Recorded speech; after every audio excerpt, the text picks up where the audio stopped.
cooler, there's more moisture there, it's more shaded. It's also been managed a little bit more.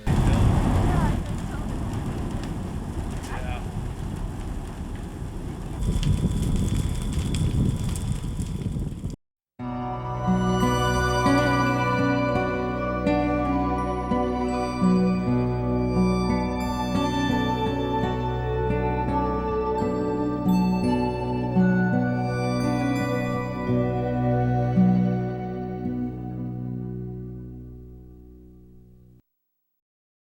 In the West, we have seen massive, extremely destructive wildfires which have destroyed millions of acres of national, private, and state forest lands. In the last few years, these wildfires have cost the taxpayers billions of dollars to fight and have destroyed other billions of dollars of private property, homes, investments, and communities. In this year alone, 21 firefighters lost their lives battling these blazes. In this program, we want to look at the causes of these wildfires and why they're growing larger and burning so hot and intensely. It was announced this past summer in a Department of the Interior news briefing that as much as 190 million acres of additional national forest and rangeland is at further risk of catastrophic fires. This is an area the size of the states of New York, New Jersey, Pennsylvania, Connecticut, Vermont, Virginia, Rhode Island, Massachusetts, New Hampshire, Maryland, West Virginia, Maine, and North Carolina. This is not only forest land, but farms, communities, vacation properties, and hundreds of thousands of homes that are also at high risk to wildfire, both within and next to these forest lands. So what is responsible for these catastrophic wildfires? Why are they happening? Environmentalists say logging has overcut the forest and left huge slash piles on the ground. Many people say it's because we directed the Forest Service and others to fight fires and suppress the natural role of fire in the woods. Others claim that it is because we have allowed the fuel loads in the forest to reach catastrophic proportions, and many blame the Forest Service for not putting up enough timber and fuel reduction sales. Still others now blame environmental groups who have appealed or sued to block almost every timber, salvage, and fuel reduction activity in the national forests over the last 10 to 12 years.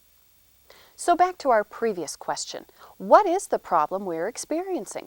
Why are these fires burning hotter, more intensely, and destroying ever larger areas? Cache Mountain Fire at Black Butte Ranch, Deschutes County, Oregon. Today, the fire jumped the fire lines and came into Black Butte Ranch, which has approximately 1,300 full-time residents and approximately 1,400 structures. The forest fuel load on the floor of the forest is very, very important in terms of what happens when a fire starts. The greater the fuel load, the higher the temperature, the greater the intensity, the more rapid the burn, the less opportunity firefighters have to put them out. So what needs to be done in our western forests? It's critically important that we reduce the fuel loads on the floors of the forests in the western half of the United States. We cannot continue to allow the fuel load to build and build and build without catastrophic results. What happened in Colorado, what happened in Arizona, what's happening here right now is a classic example of that. If the forests are too thick, too dense, have too much fuel, why doesn't the Forest Service do something? Why don't they put up a thinning or fuel reduction sale? Due to the increase over the last 10 to 12 years of environmental laws, this has not only slowed down the process before anything can happen on the ground, but it has increased management costs 3 to 10 times compared to what they were just a decade ago. You can spend $100,000 to $200,000 in 1 year just doing those field surveys, and then another year of $100,000 to $200,000 to do the National Environmental Policy Act requirements for an EA or EIS. We almost always anticipate they're going to be $200,000 to $400,000, and they're going to be a 2-year project.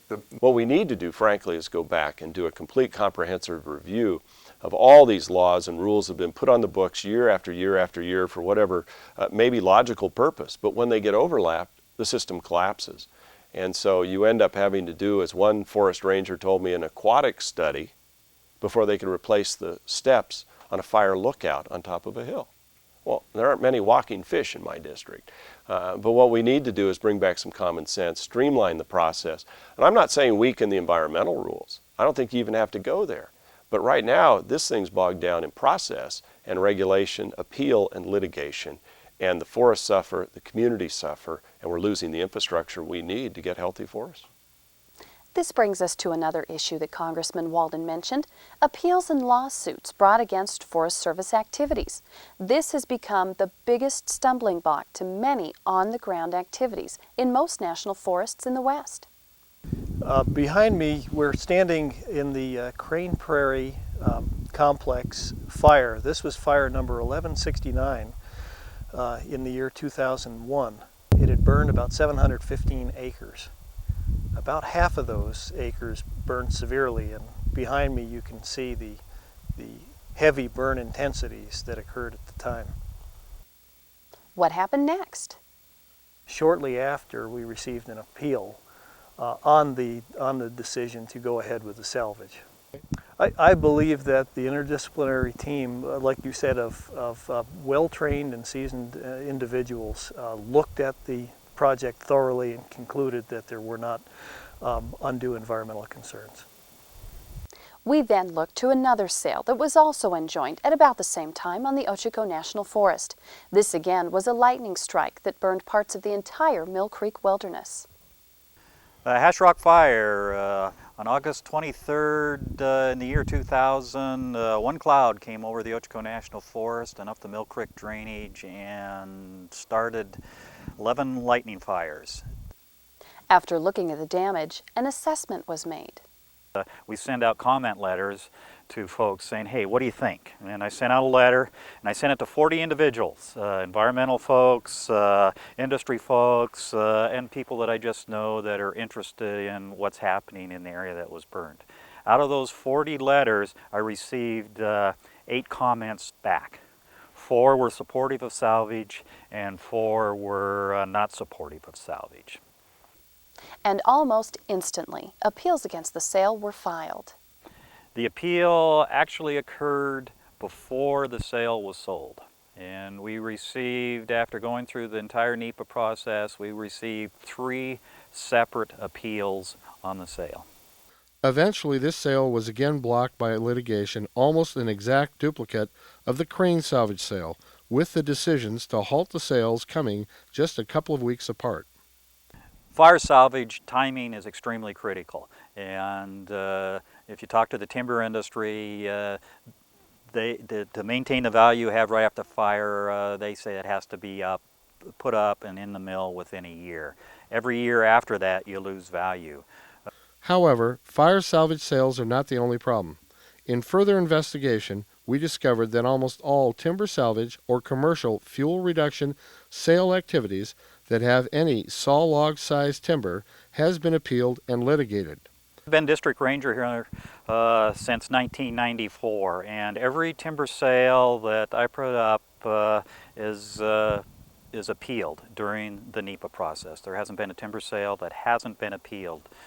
And just so happens right now, since '94, every one of those we've ended up in the U.S. District Court in Portland also. Pretty much the same.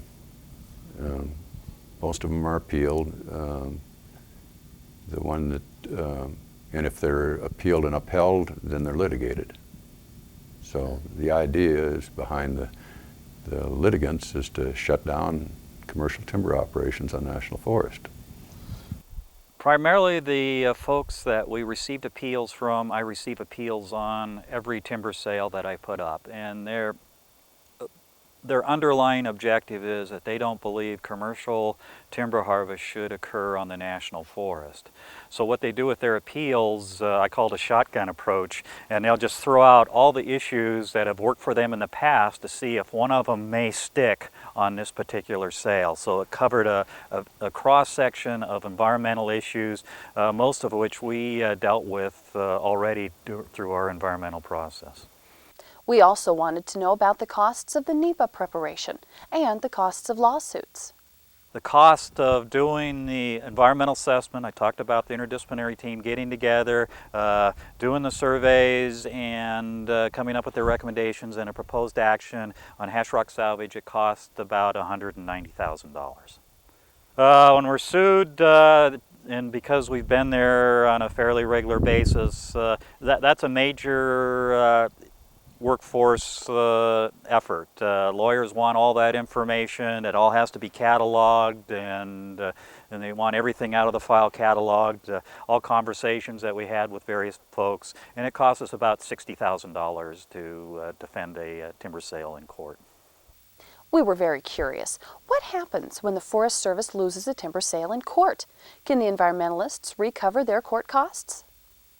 Yes, they are, and it's under the Equal Access to Justice Act, and even if they don't, if they win or lose, they are able to get their costs back. And in hash rock salvage, what that is, it gets to be a negotiation between, in this case, the Department of Justice lawyers defending us and their attorneys, and we paid them $25,000 for their costs in taking us to court.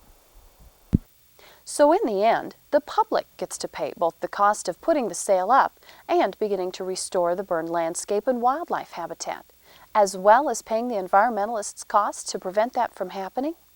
That is correct. This has meant one thing. The volume of growing timber in our forests has increased, and along with it, so have the fuels. We're right in the back yard of the Ochiko National Forest. Their allowable and sustainable cut on the Ochiko is about 114 million feet per year. Sustainable means that that's what they're growing per year is about 114 million feet on the ground that is opened up for forest management. And the allowable cut then is what they could take off and stay sustainable, where you're not cutting any more than you're growing on a given year. So how much are they actually harvesting? They have one sale that's scheduled for sale of 4 million feet. We're going to have fire. We're not going to stop fire, but we need to stop the catastrophic fires. We need to make our forests healthy, safe. But we haven't gotten in and replaced what Mother Nature did naturally, which is thin. And as a result, when we get fire, it's catastrophic. You have enormous fuel loads and ladder fuels that cause these fires to get started by lightning. To just roar right up the trees and right through the forest, and then they go across the canopies, and they're virtually impossible to put out until they've consumed tens of thousands, if not hundreds of thousands of acres of America's greatest forests. This makes us wonder just what are the concerns of some of these environmental groups.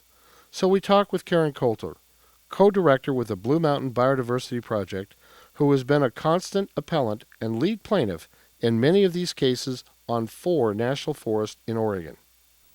We wanted to know what her group's concerns were and if they had legitimate complaints. We asked about their suit to stop the hash rock salvage sale. The Bester report was prominently mentioned.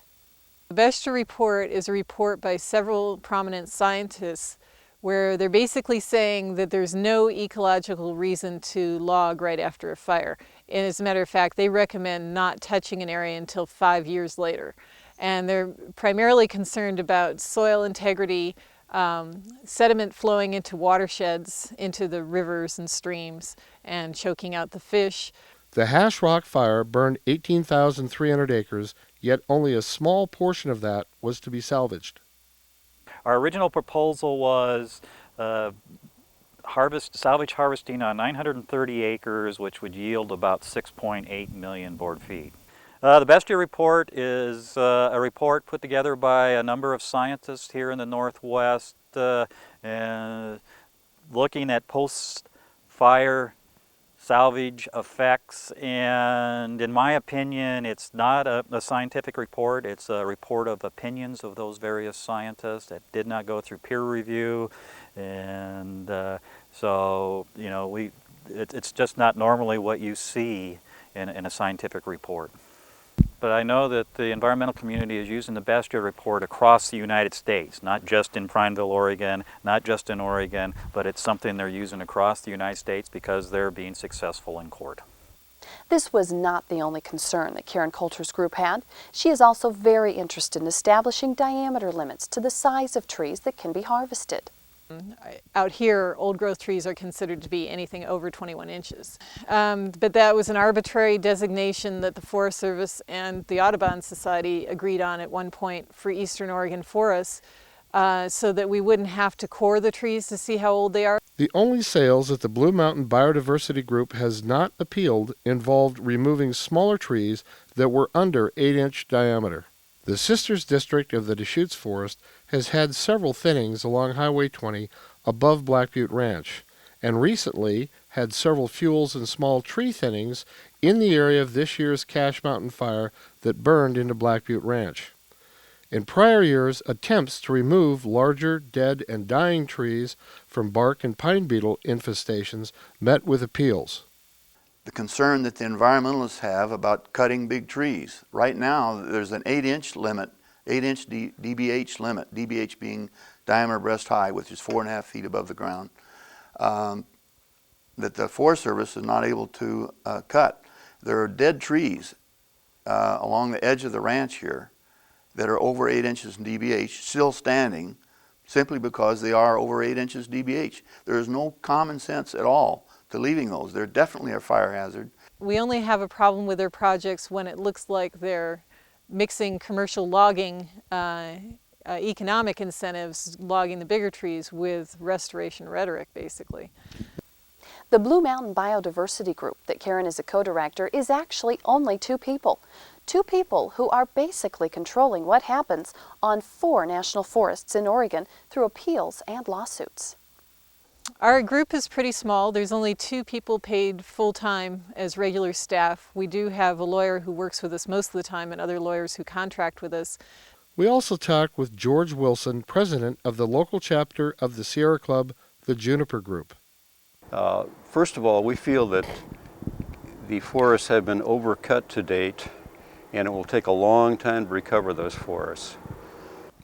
Right now, we have temporarily in existence on the east side what is known as the east side screens. And on the east side screens, they're taking out logs only over or under 21 inches. And by the way, a 21-inch tree on the East Cascades is about 200 years old. There's so little old growth left, and the old growth snags, once the tree is dead, are very important habitat. And it's much less old growth across the landscape in general out here than there used to be. So we need to protect everything that's left, and we also need to allow other trees to get that big, which is one of our problems with the 21-inch limit. This ponderosa pine and several others in the Cache Mountain burn measured 21 to 24 inches in diameter, and a physical count of the rings shows this tree to be 110 years old. A different count of tree rings in the Hash Rock Fire of Ponderosa showed a count of 105 years and a 19-inch diameter. This tree is a 21-inch DBH ponderosa pine in the Metolius Basin area. Doing an increment bore reveals this tree to be exactly 100 years old.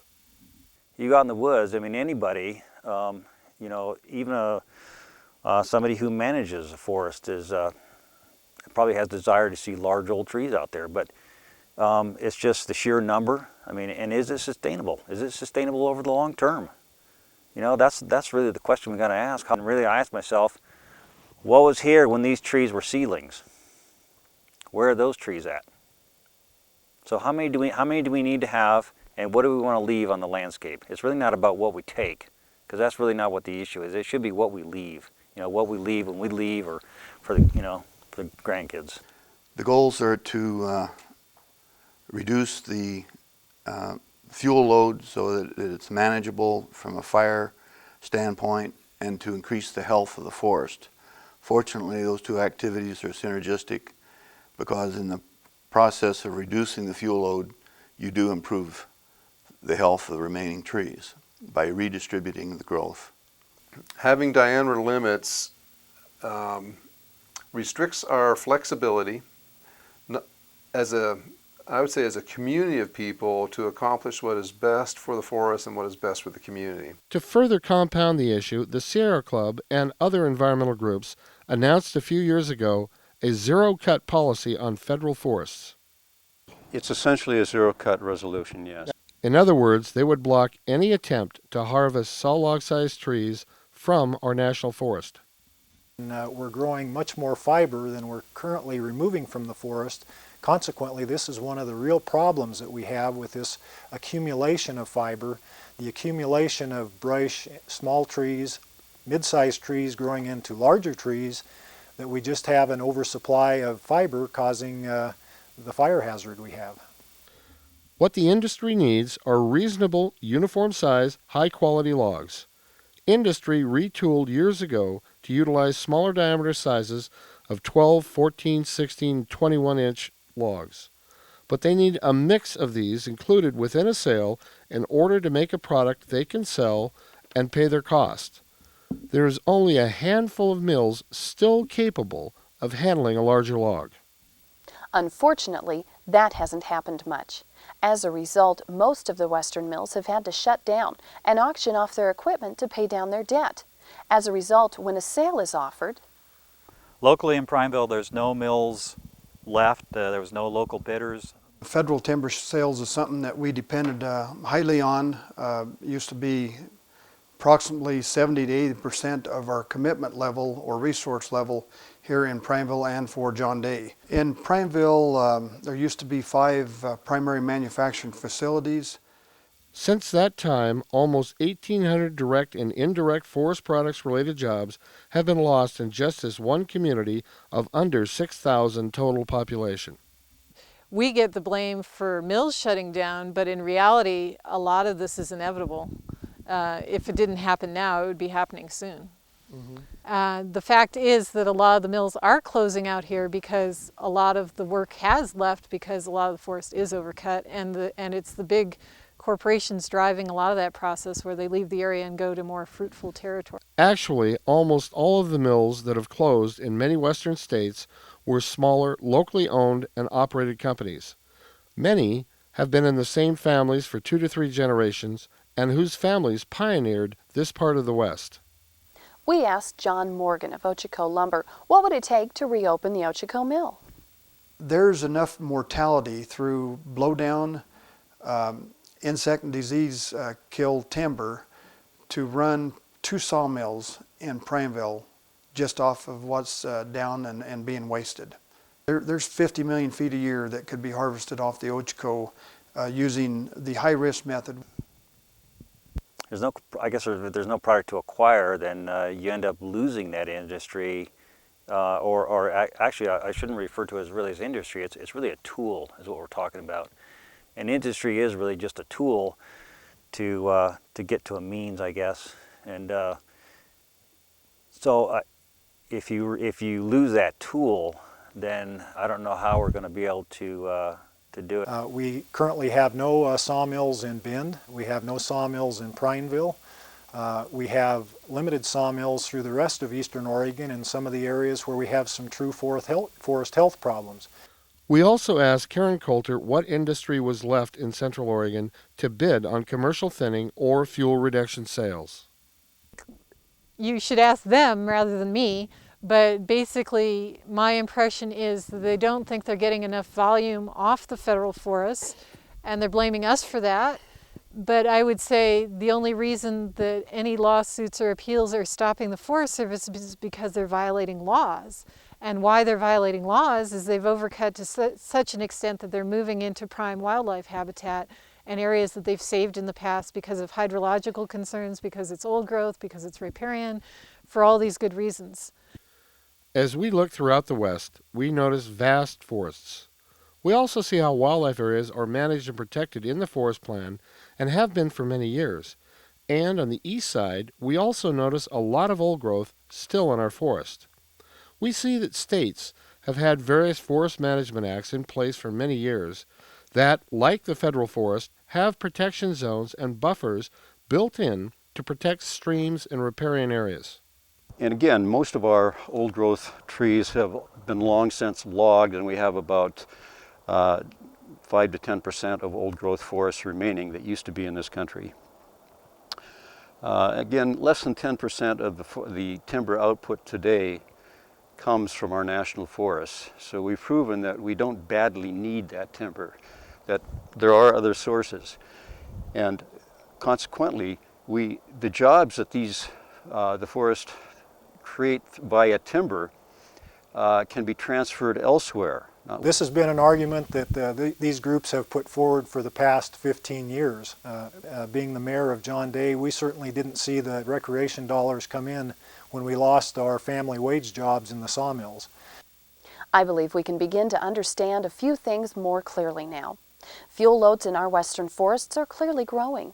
The Forest Service's ability to manage our forests has been greatly curtailed because of environmental groups' appeals and lawsuits, and the shutdown of the timber sale program by the Clinton administration. We have millions of acres of forest land where the trees are dead, dying, or burned already, and the timber is much too big to be handled with hand crews. The only solution we have is thinning to remove it before another lightning strike hits it.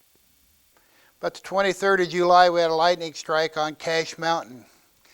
It struck an area that was full of diseased and dead fuels that ignited pretty well, very steep terrain. There were 22 fires going in Oregon at the time, and resources were limited.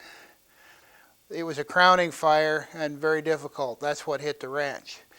The Forest Service over the last 4 years has been trying to do commercial thinnings, fuel reductions, and vegetation management in the vicinity of the area of this year's Cache Mountain fire, which burned into Black Butte Resort. Karen Coulter's group, the Sierra Club, and other environmentalists have appealed almost every activity involving saw log-sized trees since the beginning of this project. The Forest Service wants to continue its fuels reduction and thinnings program in this area, particularly in light of this year's fire and the risk of even greater fires in the future. And yet, Karen Coulter says they will sue if the Forest Service tries to proceed.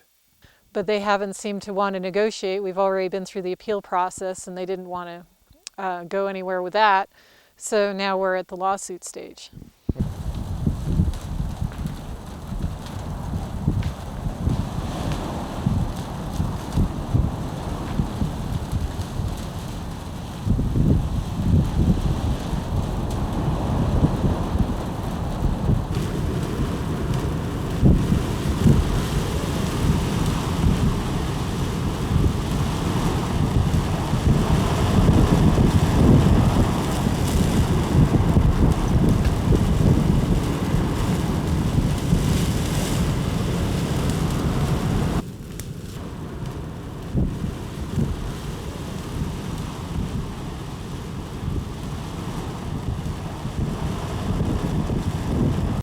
Well, I think we have to achieve a common understanding that as Oregonians, or those of us from the Northwest, we like our forests green, not black. And if you start there and say, then let's figure out a public strategy that allows us to develop a policy to achieve that goal, we can move forward. I've seen the result in the Cache Mountain fire. I've seen the result in the Squires fire. I've seen the result throughout the Northwest of when we don't get in and properly manage our forests. So let's get people together who really want to have a solution and develop plans that work for urban interface with our forest lands, for other areas of our forests, and for real timber harvest as well. To manage these forests in a way that is in sync with each type of forest area, each type of habitat area, so that it works for our communities, it works for the species we're trying to help have a habitat, as well as healthy forests for the long run. I think they can be compatible.